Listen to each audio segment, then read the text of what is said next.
नमस्कार दोस्तों, मैं doctor Yogini Rolekar, a gynecologist practicing in my own maternity hospital since more than 20 years.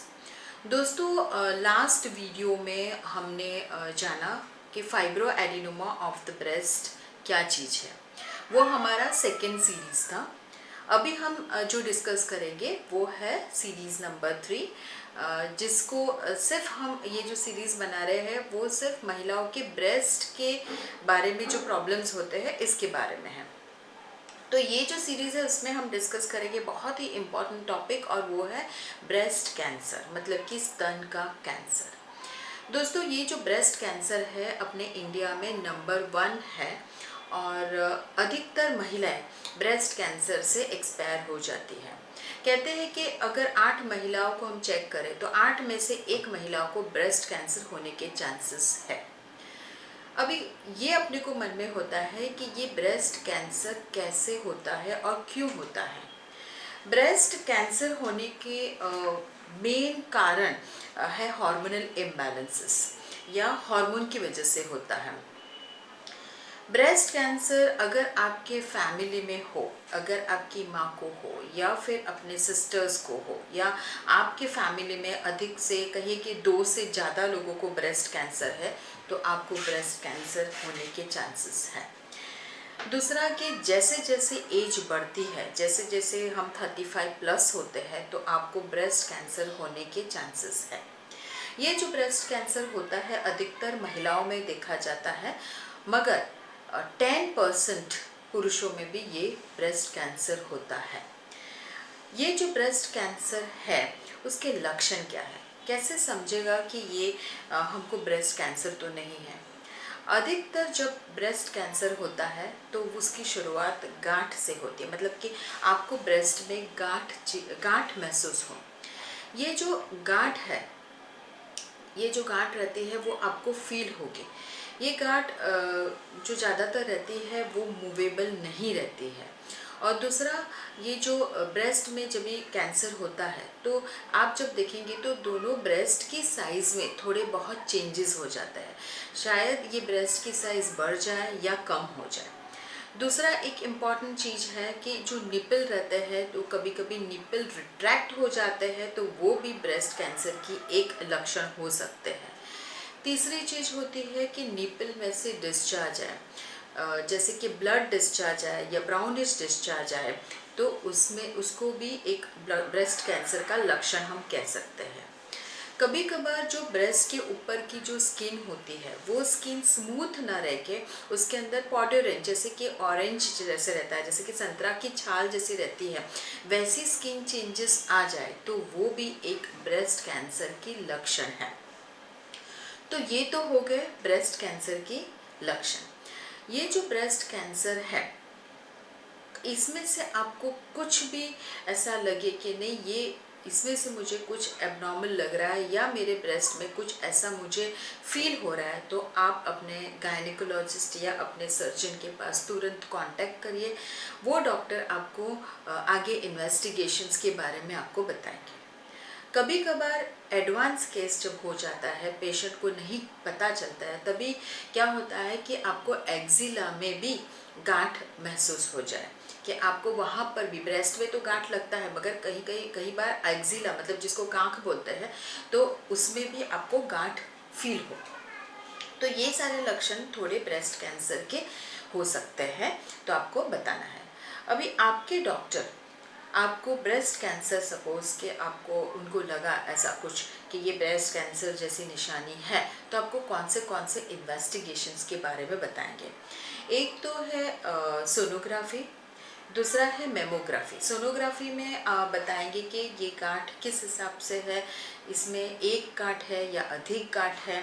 दूसरा जो मैंने बताया वो मेमोग्राफी, जो मेमोग्राफी बहुत इंपॉर्टेंट चीज़ हो रहती है कि उसके अंदर भी आपको पता चलता है कि ब्रेस्ट कैंसर है या नहीं। तीसरी चीज़ होती है कि एमआरआई करते हैं। फोर्थ चीज़, अगर आपके डॉक्टर को लगे तो वो एस्पिरेशंस, फाइन नीडल एस्पिरेशंस या बायोप्सी की भी आपको एडवाइस दे सकते हैं। तो ये सब रिपोर्ट देखने के बाद आपको डॉक्टर बताएंगे कि आपको कैंसर है या नहीं। तो ये हो गए लक्षण और दूसरा हो गया इन्वेस्टिगेशन। अगर ब्रेस्ट कैंसर है तो उसका इलाज क्या है? अगर ब्रेस्ट कैंसर है तो वो कैंसरस गांठ जो है, मतलब ब्रेस्ट के अंदर जो कैंसर वाली गांठ है, वो गांठ कितनी फैली हुई है, उसकी साइज़ कितनी है, उसके हिसाब से पेशेंट को ट्रीटमेंट की जाती है। वो ट्रीटमेंट में पहली ट्रीटमेंट होती है, अगर गांठ छोटी है 2 सेंटीमीटर की है और तो उसमें क्या करते हैं कि गांठ को सिर्फ निकाला जाता है। मगर वो गांठ ज़्यादा बड़ी हो गई है तो उसके अंदर डॉक्टर डिसीजन लेते हैं कि आपको ब्रेस्ट निकालनी है या नहीं है, तो in that case breast removal भी एडवाइज करते हैं। दूसरा एक चीज़ होता है कि कीमोथेरेपी, रेडियोथेरेपी भी एडवाइस करते हैं, डिपेंडिंग कि आपको कैंसर कौन से स्टेज पे है। कभी कभी एंटी हार्मोनल मेडिसिन भी देते हैं, तो इस हिसाब से आपको ट्रीटमेंट की जाएगी कि आपके कौन से स्टेज पे ये कैंसर पकड़ा गया है। तो दोस्तों, ये जो कैंसर है बहुत ही एक बार स्प्रेड होता है तो बहुत फास्ट फैलता है और जानलेवा हो सकता है। तो अपने को क्या करना है कि अपने को ब्रेस्ट कैंसर ना हो। दूसरा कि आप ऐसा क्या कर सकते हैं कि आपको अर्ली स्टेज में हम ब्रेस्ट कैंसर को पकड़ सकें। तो बहुत इम्पॉर्टेंट टिप्स मैं आपको देती हूँ कि एक है self examination of your breast, मतलब कि आप अपने स्तन का एग्जामिनेशन खुद करिए। मतलब कि कैसे करना है ये टेस्ट? अपने हाथ से, जैसे कि ये जो फर्स्ट 3 फिंगर्स है उसके ये जो पल्प रहता है, मतलब जो ये पार्ट जो रहता है, उससे आप उसको ब्रेस्ट को चेक करना है और ये ब्रेस्ट को पूरी पाल्पेट करके आपको पूरे दिशा में करना है।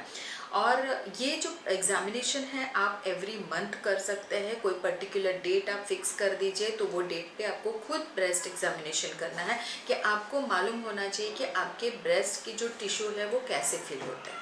तो वो जो फील रहती है, वो फील में आपको थोड़ा बहुत भी चेंज लगा कि आपको लग रहा है कि भाई ये मुझे थोड़ा हार्ड फील हो रहा है, कि भाई 2 महीने पहले तो ऐसा नहीं था, ये क्यों मुझे फील हो रहा है, तो वो फील होगा तो उससे भी आप उसको अर्ली पकड़ सकते हैं और अपने डॉक्टर को दिखा सकते हैं। सो breast self examination is very important. ये जो ब्रेस्ट सेल्फ एग्जामिनेशंस है वो अपने मिरर के सामने भी आप देख सकते हैं कि आपके ब्रेस्ट के दोनों ब्रेस्ट के साइज़ नॉर्मल है कि नहीं, या निपल की साइज़ बराबर है, उसके ब्रेस्ट के स्किन के जो कलर था वो कैसा है, कहीं आपके निपल रिट्रैक्ट तो नहीं हो गए, कहीं वो निपल में से कोई डिस्चार्ज तो आया है कि नहीं, तो ये आपको सेल्फ एग्जामिनेशन करना है। दूसरा है कि रेगुलर गायनिकोलॉजिस्ट के पास जाके आप चेक करवा सकते हैं, डॉक्टर की चेक करेंगे, उससे भी आप तुरंत अर्ली डिटेक्शन हो सकता है। तीसरी चीज़ है सोनोग्राफी और मेमोग्राफी। अगर आपकी उम्र ज़्यादा है तो आप मेमोग्राफी कर सकते हैं। अगर आपका मेमोग्राफी नॉर्मल है तो आप एवरी 2 इयर्स भी रिपीट कर सकते हैं। तो दोस्तों, ये छोटी सी बातें हैं, बहुत इम्पॉर्टेंट बात है। अगर आप उसका ध्यान रखेंगे तो अब जो ये जानलेवा बीमारी ब्रेस्ट कैंसर है उससे आप अवॉइड कर सकते हैं, या आप उसको अर्ली डिटेक्ट कर सकते हैं। और अर्ली डिटेक्शन का ये एक फ़ायदा है कि आप जो स्प्रेड होता है ब्रेस्ट, उससे बच सकते हैं। तो दोस्तों, अलर्ट रहिए, अपने आप को जागरूक रखिए और तंदुरुस्त रहिए। Thank you so much.